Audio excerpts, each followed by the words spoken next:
Oh yeah, everybody needs some more funk. This is Cissy Strut by the Meters. And dude, it's so great to do a song that's totally groove driven.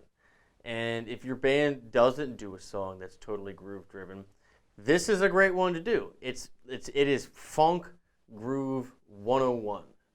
This is when you think about what's the pocket, what's a song that is just completely about sitting deep in the pocket, where just the whole band can groove. I think Cissy Strut. This is the first thing that comes to mind. So if you guys have a band and you're playing with people and you need something that is rhythm based, that grooves hard, you should check this one out. It's just stupid fun to play, and I don't really know what else to say about it. So let's just jump right in. Now this song is in the land of C. C7, C9, C mixo. I'll explain. Basically, this main lick, right? You have. It's clear that C is the focal point, but then at the end it goes. That's a B flat triad to an F. Now a 1, 4, 5 in F would be F, B flat, and C. So this makes us think that we're in, C mixolydian, mixolydian being the scale of the 5 chord. So if this is 1, 4, 5, C, you have C, C7, C9, C whatever, and that's your scale, right? But if you listen to this lick, you have, what is that? That, my friends, is an E flat. So that is a minor third. So you have root, flat 7, right? It's all good, C mixo, 5th, flat 3, going to a root. And then on the end there, you have a 5 and a major 6.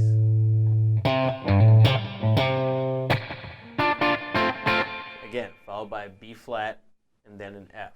So what this tells me is this is C mixo. This is in the world of C mixo, meaning your notes are coming from the key of F, but minor thirds play. It's a blues thing, right? You can do, it's vague. It's not specific. You can roll with it. You can flat 3 this thing all day if you're taking the lead. And that's awesome. Now, the next part is this.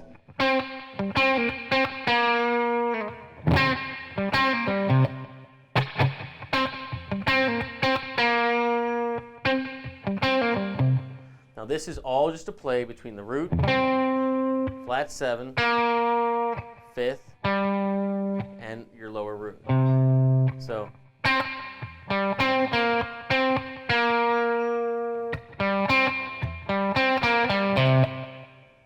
And that's got an awesome sound. I love the sound of that 5th going right to the root. There's so much like closure and resolution when you hear that. So those are the two main parts. Now the two pieces that I feel people mess up on a lot when they're trying to get this groove down is the first one with that first part that that part, that second half, if you want to call it that. I never really hear many people screw up this because it's pretty clear where that falls. But this kind of jumps a step, right? You know? And I find it helpful if you slap the beat right before you play it, and it'll give you that kind of jump you're looking for, right? Right?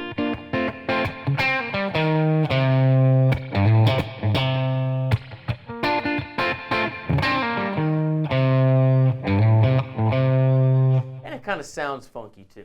Yeah, of course, you don't have to throw that little thing in there.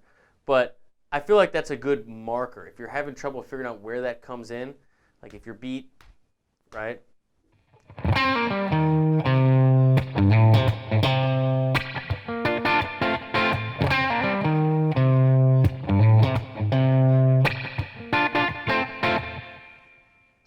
It's just a lot of fun. The second thing I see people mess up on a lot is this.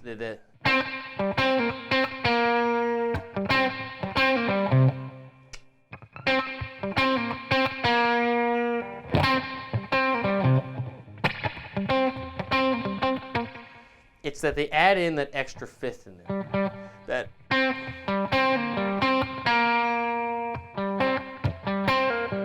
There's nothing wrong with that. I mean, in fact, you can do it if you want to, but the way that it originally was played is and it's really got a specific character when you just as opposed to it really kind of stands alone there. And whenever you have less notes in something that is completely groove driven and you do it right, it's funkier. And so I find that that part in particular, if you just try to make a point to not overplay and play that extra fifth, even though it seems so natural, it'll just give a little more room in there to let the funk come out. I mean, I don't really know another way to put it. Besides that, if you're doing comping in this, it is, again,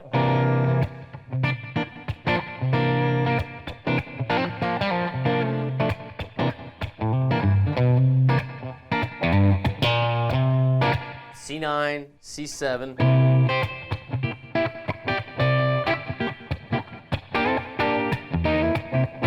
You're keeping your major third in there for the most part, right? So again, you're thinking just C mixo, whether it's 9, 7, 13. You can comp however you want based on how many pieces are in your band and whether you could be chunkier or it could be less chunky, more exacting. You have more liberties, whatever. It doesn't really matter, but it's just a hard groove all the way through. Last thing that I will mention is that let's say you go to take a lead over this thing, right? We've already, basically determined that the notes come from the key of F, right? So this is C mixo, so C with a B flat in it, 1, 2, 3, 4, 5, 6, flat 7.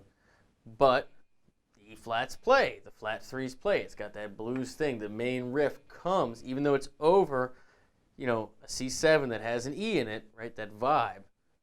You play the E flat, and it's got that bluesy thing, that minor over major. So I recommend experimenting.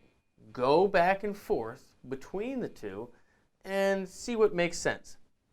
Chances are you're going to lean more towards the flat 3.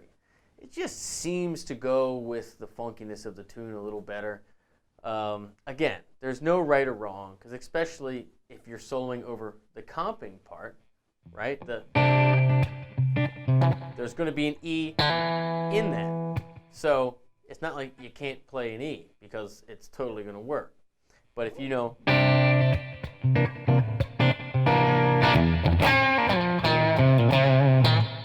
the flat 3, it just plays. The bluesiness, the funkiness, they kind of like the same thing, right? But check this out. Don't forget that you have a B flat and an F triad in there, in the main part of the song.